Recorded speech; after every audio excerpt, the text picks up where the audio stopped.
You're listening to a podcast from Cancer.net. This cancer information website is produced by the American Society of Clinical Oncology, known as ASCO, the world's leading professional organization for doctors who care for people with cancer. The purpose of this podcast is to educate and to inform. This is not a substitute for professional medical care and is not intended for use in the diagnosis or treatment of individual conditions. Guests on this podcast express their own opinions, experience, and conclusions. The mention of any product, service, organization, activity, or therapy should not be construed as an ASCO endorsement. Cancer research discussed in this podcast is ongoing, so clinical trials described here may no longer be enrolling patients, and final results are not yet available. Before any new cancer treatment can be approved for general use, it must be studied in a clinical trial in order to prove it is safe and effective. In today's podcast, members of the Cancer.net Editorial Board discuss 3 clinical trials that are exploring new treatment options across prostate, germ cell, and kidney cancer. This podcast will be led by Dr. Sumanta Monty Pal, Dr. Neeraj Agarwal, Dr. Timothy Gilligan, and Dr. Tien Zhang. Dr. Pal is co-director of City of Hope's Kidney Cancer Program and is the head of the Kidney and Bladder Cancer Disease Team at the institution. He has served in a consulting or advisory role for Astellas Pharma and Bristol Myers Squibb. Dr. Agarwal directs the Genitourinary Oncology Program at the Huntsman Cancer Institute at the University of Utah. He has served in a consulting or advisory role for Astellas Pharma, Bristol Myers Squibb, Nektar Therapeutics, and Merck. Dr. Gillian is an associate professor and medical oncologist at the Cleveland Clinic Taussig Cancer Center. He has no relevant relationships to disclose. Dr. Zhang is an assistant professor of medicine at Duke University School of Medicine and is a medical oncologist at Duke Cancer Institute. She has served in a consulting or advisory role for Bristol Myers Squibb and Merck. View full disclosures for Dr. Pal, Dr. Agarwal, Dr. Gilligan, and Dr. Zhang at Cancer.net. Hi, I'm Dr. Monty Pal from the City of Hope. I'm joined today by Dr. Neeraj Agarwal from the Huntsman Cancer Institute and University of Utah, Dr. Timothy Gilligan from the Cleveland Clinic Taussig Cancer Institute, and Dr. Tien Zhang from Duke Cancer Institute. Today, we're going to discuss 3 ongoing clinical trials in prostate, germ cell, and kidney cancer. As you may know, clinical trials are the main way that doctors are able to find better treatment for diseases like cancer. Patient participation is vital for clinical trials. By participating in a clinical trial, you can directly help researchers develop better treatment, reduce side effects, and even reduce the risk of cancer altogether. The 3 trials we'll discuss today were chosen by members of the Cancer.net Editorial Board Genitourinary Cancers panel from the Trials in Progress abstracts that were presented at ASCO's 2020 Genitourinary Cancer Symposium. Because these are ongoing clinical trials, final results from these studies are not available yet. I'd like to note that none of us have any direct involvement with any of these trials. To view our full disclosures, please visit the show notes for the episode on Cancer.net. Now, the first trial we're going to discuss is the KEYNOTE-641 trial for prostate cancer. Dr. Agarwal, can you tell us who this study is designed for? So this trial is designed for patients with advanced prostate cancer or metastatic prostate cancer who are experiencing disease progression on standard androgen deprivation therapy, a state known as castrate-resistant prostate cancer. And if you see these patients in your clinic right now, what is the current standard of care? The most commonly utilized agents in these patients include drugs which block androgen signaling inside the prostate cancer cells. And one of the most commonly utilized drugs is enzalutamide, followed by abiraterone. Tell us a little bit about how this particular study aims to improve or change the current standard of care. Early clinical data showed that adding immunotherapy agent pembrolizumab to enzalutamide may improve survival outcomes. The response rates in that smaller study were meaningful and were very promising. Based on those early data, this trial has been designed and is asking 2 main questions. Number 1, whether adding the immunotherapy agent pembrolizumab to enzalutamide is going to improve overall survival. And the second question is whether adding pembrolizumab to enzalutamide is going to delay disease progression. Are there any risks that patients should be aware of with this regimen? These two agents are very commonly utilized for many years now in oncology clinics. Enzalutamide is an oral pill which blocks androgen signaling and is associated with side effects of fatigue, muscle loss, bone loss, falls, and many others, which are relatively easy to manage over time. Pembrolizumab is an intravenous therapy approved for multiple cancer types and is associated with immune-related side effects. Many of these can be severe in 4 to 5% patients receiving pembrolizumab. So these can include diarrhea, abnormal liver function test, or liver toxicity, a skin rash, lung toxicity, which can include pneumonitis. But most of these side effects can be managed as long as they are promptly detected. So I think education and close monitoring with the oncologist is the key for early prevention and management of these side effects. Those are great tenets, not just for this clinical trial, but in using these agents in general. Thanks a lot. And final question for you, Dr. Agarwal. Is this trial still open right now? And if so, when do you think we might see some results from it? This trial is open across the United States and different parts of the world. And the primary results, early results, will be available, I'm hoping, in 2023, in the middle of 2023. Well, thank you for that excellent overview, Dr. Agarwal. I'm going to turn my attention now to Dr. Gilligan to discuss a topic that we don't often have on this podcast, but this is nonetheless a critical disease space for us to discuss. Dr. Gilligan is going to tell us about the P3BEP clinical trial in testicular cancer. Dr. Gilligan, can you tell us a little bit about who this study is designed for? Yes, germ cell tumors are cancers that start in the reproductive cells, most commonly in testicles of adolescent or adult men. But germ cell tumors can also start in children, typically not in the testicles, but elsewhere in the body. And they can start in women in the ovaries or elsewhere. In children, we sometimes see brain tumor germ cell tumors. Those are not included in this trial, but basically everybody else with germ cell tumor are eligible for this, men, women, and children, if they have a poor or intermediate prognosis.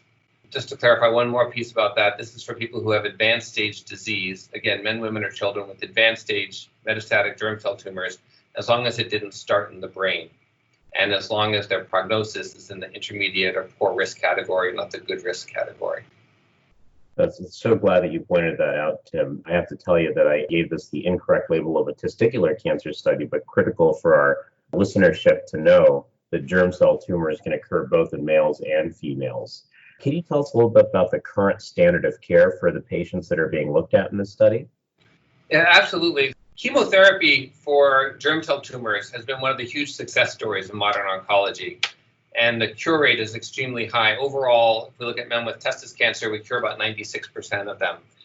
However, when you start to look at advanced stage disease in intermediate and poor risk patients, the success rate goes down.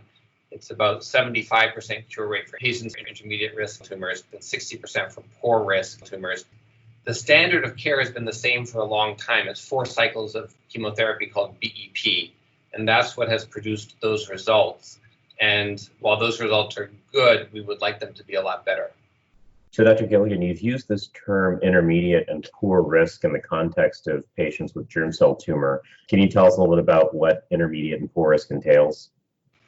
Yes, it's based mostly on where the cancer has spread to and how high certain blood tests are. There are things called tumor markers, which are proteins in the blood that are made by the cancer. And the higher those levels, the worse the prognosis. Similarly, if the cancer has spread to certain organs, such as the liver or the bones or the brain, organs other than the lungs, then patients have a poorer outcome and a poorer prognosis. The last category is men and women who have certain germ cell tumors that grow in the chest, called non-seminomatous germ cell tumors. They also have a guarded prognosis. It's not as good as other germ cell tumors.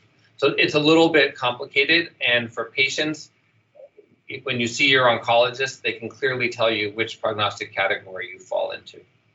How does this study aim to improve or change the standard of care? So mainly, we'd like to get those numbers better. And I think the key idea in this study is that with chemotherapy, which is different than the kinds of drugs we talked about on the prior conversation, The philosophy is to basically give patients as much of a dose as they can safely tolerate. And the idea in this trial is that if we give the chemotherapy more frequently, if we kind of squeeze together the cycles so that rather than every 3 weeks, we're repeating it every 2 weeks, can we get a better response in killing the cancer without having too much toxicity? So they use this term in the title, accelerated. Is that what you're referring to there? Yes. So if you think of this as chemotherapy as something that is repeated, we're repeating it sooner. And we used to give the patient 3 weeks to recover. On this trial, they're comparing that standard approach every 3 weeks to giving it every 2 weeks. In other words, we're making it denser. You get the chemotherapy faster, and the question is, will we cure more people that way or not? And Dr. Gilligan, any known risks that patients should be aware of as they jump into a study like this? Well, I think the risk with this approach is that we may increase toxicity without improving outcomes. Past attempts to do better than the standard treatment have not been successful, and the current standard treatment has been the standard for a long time as a result. We are hoping the new approach will be better, but we don't know until we try it, and it's possible it'll be more toxic. When do you think we might see some results from this? I don't know when we will see results. My guess is that it will be within a few years. Germ cell tumors grow quickly. They're aggressive cancers, so you tend to get your results pretty quickly, but I don't know exactly. Dr. Gilligan, thank you for that excellent overview. Last but certainly not least, we're going to turn our attention to Dr. Tian Zhang for a discussion of a very important study in kidney cancer. Tell us a little bit about this study and who it's designed for. PIVOT-09 is a study of a combination of a special immunotherapy called bempeg-aldesleukin in combination with nivolumab compared to investigator-selected sunitinib or cabozantinib. So these are standard blood vessel blockers. The study is designed for patients with metastatic clear cell kidney cancer who have had no prior medication treatments and also measurable disease that can be followed on subsequent scans. And when you're seeing these patients in clinic with metastatic kidney cancer, what is the current standard of care? What are you using to treat patients these days? We've known for a long time that kidney cancer will respond to these immune activating therapies, and previously the IL-2 cytokine, which was given in higher doses, improved the overall survival for a subset of patients with metastatic kidney cancer and had really durable, complete responses for a small number of patients. However, it was highly toxic, and there were lots of patients who ended up in the hospital. It had significant toxicities, and patients were treated in the hospital for about a week at a time. So since about 2018, our standard of care immunotherapy options currently include agents like ipilimumab and nivolumab, or the combination of pembrolizumab or avelumab with a blood vessel blocking agent. This is an easier way to give immune activating treatments in a more targeted fashion. We're trying to think about with this study whether the IL-2 cytokine can be modified and given in a more safe and effective manner. This is an interesting drug. If I understand it correctly, we're taking IL-2 from yesteryear, a drug that we used more than a decade ago to treat patients with advanced kidney cancer, and we're retooling it a bit for patients to really enhance the efficacy, maybe really enhance the safety of the compound as well. Can you tell us how this compound's doing that? Right, so bempeg-aldesleukin is a special formulation of IL-2. It's actually a pegylated form of the IL-2 cytokine. So it includes this polyethylene glycol molecule around the IL-2. And this pegylation allows that cytokine to be released slowly. So that in itself may improve the side effect profile. And then it also activates the tumor fighting subset of immune cells, T cells and natural killer cells in the tumor microenvironment without activating other suppressive T cells. So the thought from preclinical studies is that bempeg-aldesleukin, because of its pegylated form, will actually decrease the side effects while activating the tumor fighting cells in the tumor microenvironment. And in this trial, how will success be evaluated? How will we know that this treatment is working, that it's positive? So the primary objective for this particular trial is a composite of objective responses as well as overall survival. And then secondary objectives include progression-free survival, so lengthening time until disease progression, as well as evaluating the safety of the combination and the quality of life for patients who are treated on this combination. Now, I remember IL-2, the drug that you referred to from, more than a decade ago, giving it to patients, and certainly it came with a lot of toxicity. What are some of the toxicities that patients receiving BEM, PEG, aldesleukin should be aware of?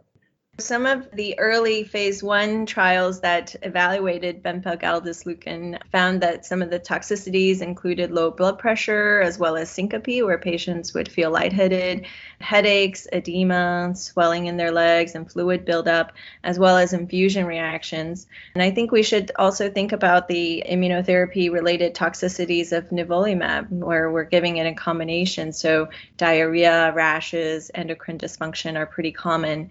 So those would be some of the expected side effects of the immunotherapy cohort. And then we shouldn't forget about the control cohort treated with standard sunitinib or cabozantinib. And those side effects would include hypertension, hand-foot syndrome or other rashes, diarrhea, nausea, hypothyroidism, and loss of protein in the urine. Great. Well, final question for you, Dr. Zhang. Is this trial still open to patients? If it is, when do you think we might see some results from it? Sure. Yes, this trial is still open. It's enrolling up to 600 patients total, and it's currently open globally in the US, Mexico, South America, Asia, Russia, and Australia. I'm hoping we will see results from this phase 3 trial in the next 2 to 3 years.